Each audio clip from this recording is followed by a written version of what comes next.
In our apartment we're only given one specific parking space. It's been a challenge since both my wife and I have separate cars and finding parking on the street can be a mission sometimes. Usually whichever one of us gets home first parks their car on the street so that the other can park inside since evening is when it gets full. For the past couple of months our landlady's girlfriend has been coming over and keeps using our parking space. And only ours for some reason. Several times we've had to come knocking at our landlady's door to move her girlfriend's car and she'd apologize to us. The girlfriend always acts like she's doing us this huge favor when we ask her to move. We both have talked about this problem to our landlady and she promises it won't happen again. Last Friday my wife was out of town for the weekend. I came home around 10 p.m.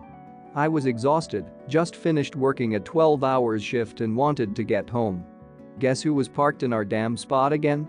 It was late so cars were already parked all over the street. This time I said, fuck it and parked right behind her. I didn't have the energy to go knocking at her door and wait for her to move her car, sometimes they don't even answer. I wouldn't be blocking anyone else, just her from being able to pull out. Then I went to bed.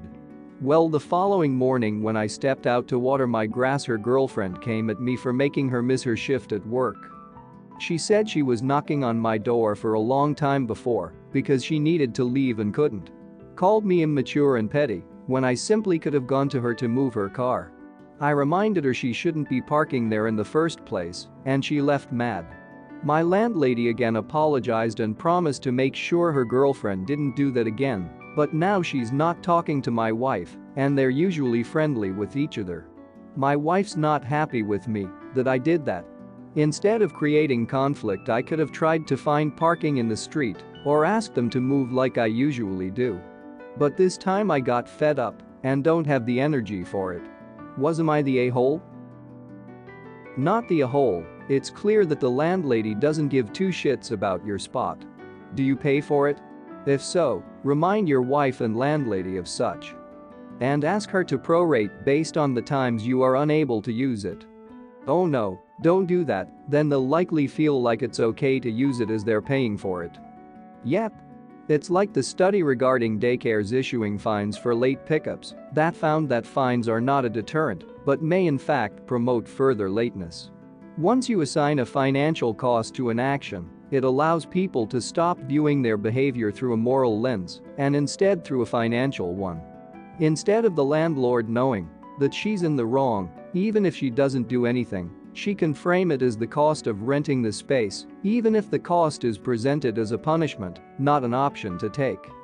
If the penalty for breaking the rules is a fine, then that rule only exists for the poor. Not the a-hole. No explanation needed. Your wife needs to let it go. Edit to add, this is part of your rent. Are they going to refund part of your rent for not having access to your parking spot? Hell no. Also, it is a bit fishy. Did the landlord maybe tell her girlfriend behind the scenes to park there as your wife is a friend and wouldn't call a tow truck? She doesn't park anywhere else and your wife is mad at you? Sus. Yeah, it's highly suspect that she only parks in the space of the nice friendly lady. How is OP's wife not offended by that? Oh dear God, not the a-hole. You pay for that parking spot as part of your rental agreement. By allowing her girlfriend to park in your spot, your landlady isn't holding up her end of the rental agreement by providing you with parking. Take a closer look at your lease. If the parking spot is specifically mentioned, then she's in violation of her own contract. Husband and I are 25 and 27, married 2 years, no kids. In January 2021, we bought my in-laws' house with a $45,000 gift of equity in the agreement that they would rent the house from us until April, when the lease on our apartment would be up. We knew that there would probably be some overlap in the living situation while they sorted things out. However, there was no real plan for them to live with us before we bought the house. A month later, father-in-law asks if they can live with us for a year. They didn't have a solid plan, but they wanted to buy some land out west, build a house, and live with us until then. Father-in-law is 64 and wanted to get his pension. They agreed to pay us rent. We asked them to remove all of their crap from the house by April so we could move our stuff in. They have continued to be really indecisive and not have a plan. They also still haven't gotten their stuff out. The house was dirty from years of no deep cleaning and Rottweilers, so we spent all of March cleaning it. The in-laws took 3 hours lunches instead of getting their stuff out on weekends. April we move in. The in-laws are really trying to respect that it's our house, and they compromised on some lifestyle changes. Plot twist, my father-in-law's mother dies a week after we move in, and he inherits millions. They still don't have a builder or anything concrete at all. My father-in-law retires and spends his days riding his motorcycle while their stuff is still sitting in my house. Living with them has been hard on our marriage, and we are fighting a lot. They're great people, but there are a lot of big personality clashes. I'm spending a lot of time in my room to avoid them. They talk a lot, and I am very introverted. They are also very religious, and I am not, and simple things like listening to music with cuss words causes tension. All 4 of us also work from home, so we are all here constantly. The house also needs a lot of work, and it's making projects much more difficult with 2 other people and another dog to coordinate with. We are already stressed with the new responsibilities. This is probably our last summer before kids, and our plan was to spend this year renovating the house and hosting friends. The whole premise of them living with us was to give my father-in-law time to retire, which is not needed anymore. It's been 8 months since we decided to buy, and they are still flip-flopping on which state to live in. We are spending half of the rent that they pay on a marriage counselor BC. It's causing so much stress. They also have a very slobbery dog that I am cleaning up after constantly, and I'm just too busy for that. They have funds to rent something else, no problem, and I'm not willing to keep putting this stress on my marriage if they don't need the financial help. My husband is kinda caught in the middle and trying his best. He has suggested kicking them out, but I still feel bad. Am I the a-hole for wanting to kick them out? Not the a-hole. Since in-laws' financial picture has changed, why can't they buy you and husband a house instead and keep their old home until they're ready to move? Kick them out as soon as possible. They've gotten way too comfortable living in your house and obviously don't respect you if they're not handling their dogs and criticizing your music. Father-in-law has millions, for goodness sake. There's no reason not to throw him out. Not the a-hole, they're sitting on millions, yet half their contribution hours on marriage counseling from stress they're causing? Yeah, time they moved on. They've reneged on every deal to sort their stuff out, and you're having to do all the work of cleaning up after their dog too? I'm surprised you've not asked them to leave already. If you really feel bad, help them find a really nice place for them to stay, then help them pack.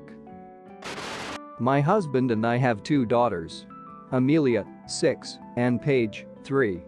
Paige recently started throwing up whenever she gets scared. We're not entirely sure why she does this, but we know she can't control it.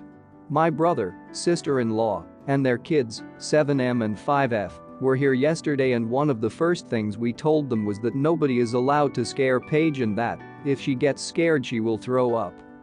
My nephew wanted to test this, so he hid behind Paige's door and scared her when she went to her room. She threw up on his pants and shoes and ran to find me. I calmed Paige down and started to get her ready for her nap, while my husband cleaned up the vomit when my sister-in-law came to me asking about when I'll pay her for my nephew's pants and shoes, or when I'll buy new ones. I asked what she was talking about, and she said that since Paige destroyed the clothes, I need to replace them. First of all, I'm pretty sure vomit comes out in the wash. If not, we have some kind of stain-removing fairy genie wizard living in our washing machine. And second, everyone was given a warning that if they scare Paige, she'll throw up, and nephew decided to scare her anyway.